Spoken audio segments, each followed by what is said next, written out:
Hello everyone, this is Gerardo Cárdenas and I'm here to interview Mexican artist Ana López-Montes and to talk to her about what inspires her in her paintings and what motivated her to become an artist and about her upcoming exhibition in Germany. Ana, let's start by talking a little bit about what motivated you to become an artist. Why did you become interested in painting and what was the process like for you to become a painter? My first experience in art was in this art market that happened in a park. And my parents used to go, we used to go every other weekend. And it was the first time that I saw that you expose art. Like people will paint and they will draw and they will show it to people. And I think I was like 6, 7 years old, and I was just very impressed that people will just paint and show it. And that was my first experience. Since then, I took drawing classes with different artists in Mexico. And one thing that really struck me is how in these paintings, there's a white plain background and then color seems to emerge from it in different shapes and variations. Can you tell me a little bit about the creative process behind it? I start with a material that is called plastilita that gives a little bit of texture to the white. It's also white. And when I apply color to it, it just brings some textures that inspire me to continue. I bring about the colors mostly with a collage. I paint directly to Japanese paper or different kinds of cotton paper, mostly made out of hand. And then I tear down these papers. And then I have like a selection of different papers that I can choose colors from, and then I paste them. And I think that's why it just brings out the color. But does this answer your question? So another thing that seems really remarkable to me is that in these works, there seem to be different patches, different segments, different fragments that come together as in a puzzle, as if you were trying to reconstruct something, or even better, to mend something. Can you explain to us a little bit about the idea and the vision behind this particular style? Yes. The point was to bring to light the broken and use the broken to make landscape, to make a piece that makes sense to me. I used the Japanese paper to mend this broken as a sort of a balm. The idea is to reconsider all those broken memories that I have of my life and put them into a different meaning. And this new meaning then helps me to move forward. So Ana, a little bit of a more personal question. After the birth of your daughter Isabel, you went into a crisis and you realized you suffered from bipolar disorder and you destroyed everything that you had done up to that point. Can you share with us a little bit more about what that process meant for you as an artist and how you were able to reconstruct your work, take it in a new direction, but also cope with the disease? Yes, after 6 months of Isabel's birth, I had the most difficult crisis of 3. And yes, I destroy all my work. I tear down all my monotypes. I tear down all my collage. I also make crosses on my signature. I didn't want people to know that I was an artist. Somehow I thought that they were persecuting me because I was an artist. And all this broken, that it was in the floor and it would end up in the garbage. And I thought about this, and the memory that I have is that I don't have a clear memory of all the things that I broke, because I even threw to the garbage all my paintings, my brushes, I really started from zero. So I just have this memory, a physical memory of how I broke the pieces. I don't remember all that happened or how much I broke or how much I tear down. It's just a memory of the physical experience of breaking things up. And I thought after my trip to Germany that my friend Simona invited me. Thanks to her, I started painting again. I figured that I will, with this all broken stuff, I will do something with it. So it's working within the box, kind of, and I used to use the idea of the happiness that Isabel has brought me as well, and put this together. The sadness, the frustration, and everything that I was feeling when breaking all my work, and also the happiness that she had brought to my life. So I put this together, and Isabel and I paint together, draw together, and we both break the stuff, like a fun part of it. And then I use her pieces and my pieces and blend them together. And it's like part of life. Like when you have a child, it's part of life, it's part of you.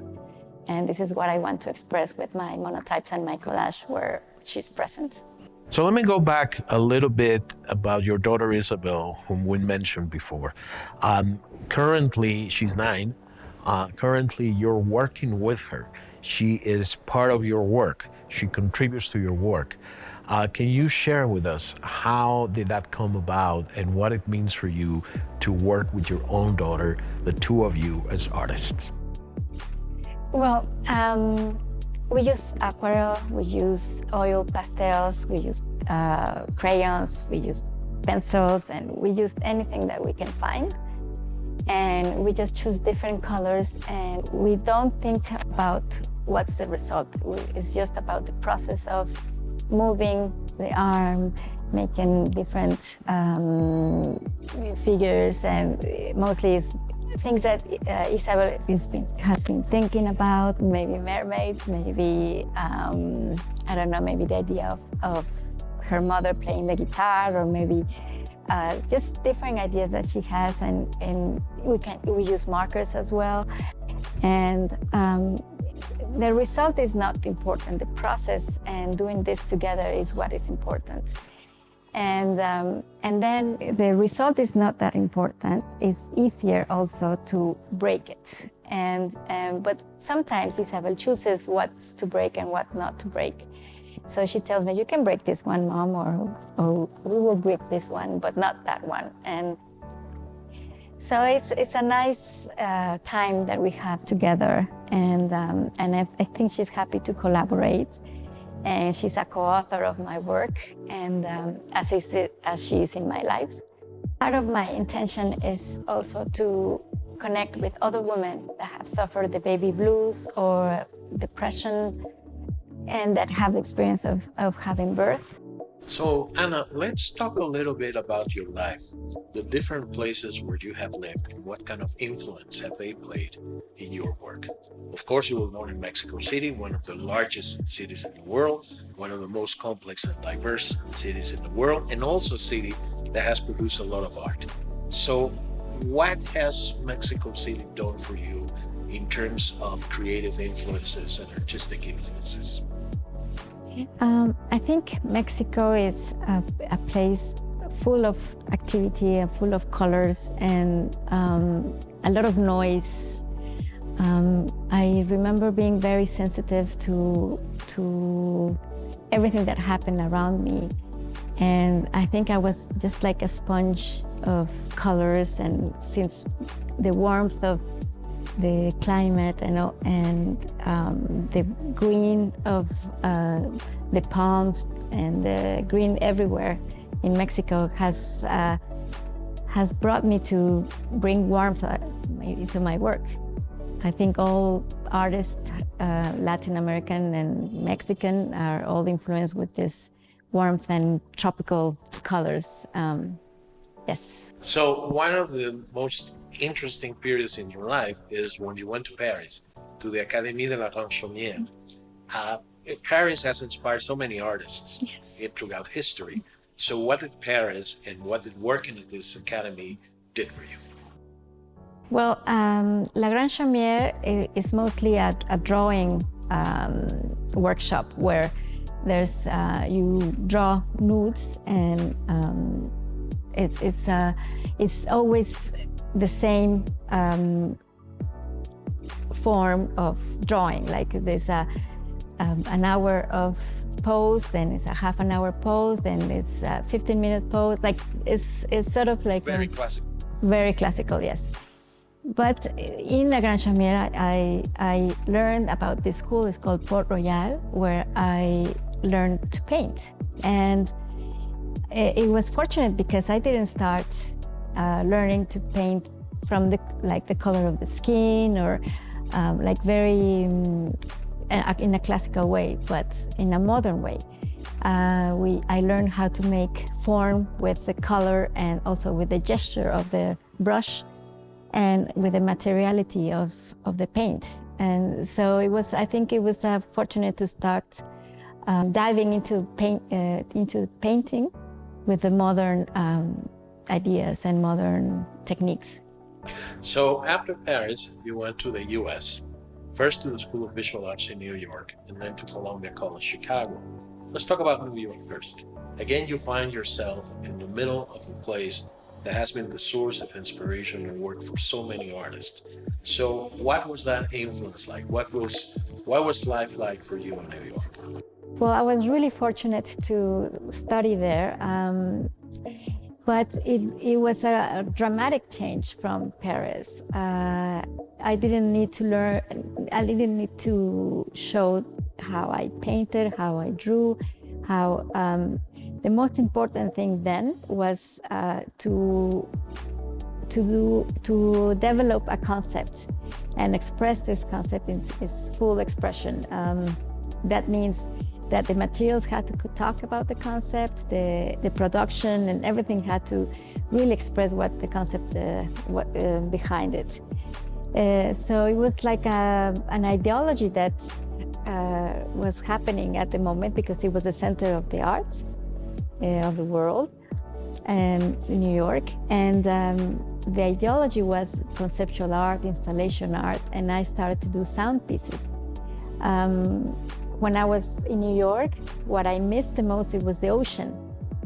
And I tried to replicate the sound of the ocean with the charcoal and the paper. And I attached a microphone to my finger and I tried to replicate the sound, the rhythm of the ocean. And at the beginning, I put up the drawing of the rhythm of the ocean. Of course, it didn't look like the ocean, but it was just like circles. And when people start hearing the sound of the charcoal, they start imagining other things that were not the ocean. They start thinking about people skating on ice, wind from a sailboat.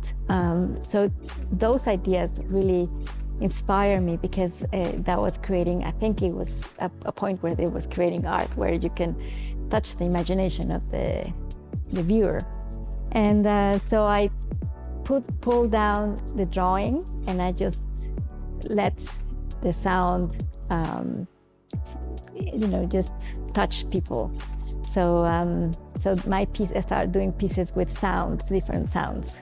So after New York, you went to Chicago, to Columbia College, learn new techniques. Tell us a little bit about the experience there. Well, actually, it was also a fortunate experience. I learned many technical things about video, sound, and I enjoy it very much because I could tell small stories in like conceptual stories through video and through sound. And but it was really brief, my experience there, because it was the first time I experienced a psychotic event, and it was the first time I was diagnosed with bipolar disorder. So it was really brief. I had to come back to Mexico.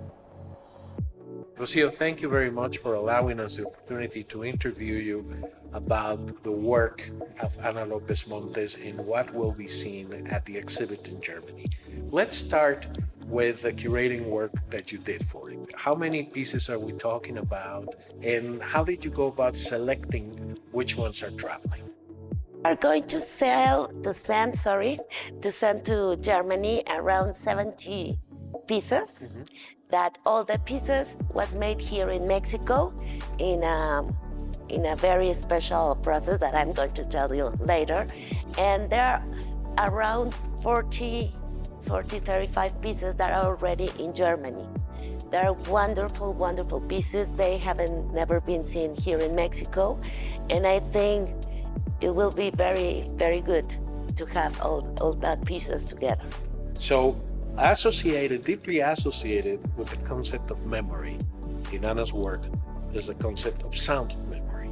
Mm-hmm. She alluded to it a little bit when she was talking about the work that she did in the US. But as a curator, can you tell us a little bit more about what sound memory is and how it integrates into Ana's work? Sound memory in her case specifically, and it's extremely important also, is because she remembered that when she had manic episodes, she felt a kind of paranoid. She was very, very afraid, and the answer that she could give was to broke all her works in paper mostly, and that was very useful for me because we've been also talking about her background and all her work, and we find out that the sound have been always the main character of their pieces. So a lot of people who study memories and remembrances associate them with the concept of resiliency, and I know that this is very present in Ana's work. As the curator of these pieces, can you tell us a little bit more about how these concepts interconnect? And I understand that there were also some workshops around them. So can you share with us a little bit more? The memories, as I told you previously, was very, very important in her work, especially after she was diagnosed. And so to take to the present that kind of memories, she has to embrace them, to accept and to integrate in the people that she is already now. That's resilience. And the most important thing is that process is the medium, the technique that helped her to create that kind of paintings. So she developed in many areas because she, as you will see in Germany, she knows a very kind of techniques, and she's not only a painter, so she can use many mediums for their work. So the main purpose is to create the pieces after she made some workshops with specific people. So, Rocio, thank you very much for this interview. Let me close by asking a very specific question about a person who is central to Ana's work, and that is her daughter, Isabel. Yes. Isabel has become an integral part, obviously, of her life, but also of her work as an artist. Yes. You observed this as a curator. Yes. Can you share with us the experience of seeing the two of them working together? Yes. As I told you previously, the memories that she could face, embrace, and integrate in her life was the first step. So she decided to share this experience with her daughter, the most important person for her, without a doubt. So they started to draw together. She wanted to. She drew several drawings that later they broke, as Anya in previous years did with her pieces. So they broke all the pieces that became the material for the new pieces, mostly all the pieces that will travel from Mexico to Germany. Anna, thank you so much for the opportunity of this great conversation. I want to close it by asking you, where do you see your work now, and where do you want to take it in the future? Thank you for accepting. And I think my work will, little by little, since Isabel is going to be more and more independent, she's going to still be there, but not as present in my work. I think I will like to do larger formats, because now I have been working with very intimate sizes, very small sizes, and mostly in monotypes and collage and works on paper. And so I would like to expand a little bit on the formats to larger formats. Yes, that's what I would like.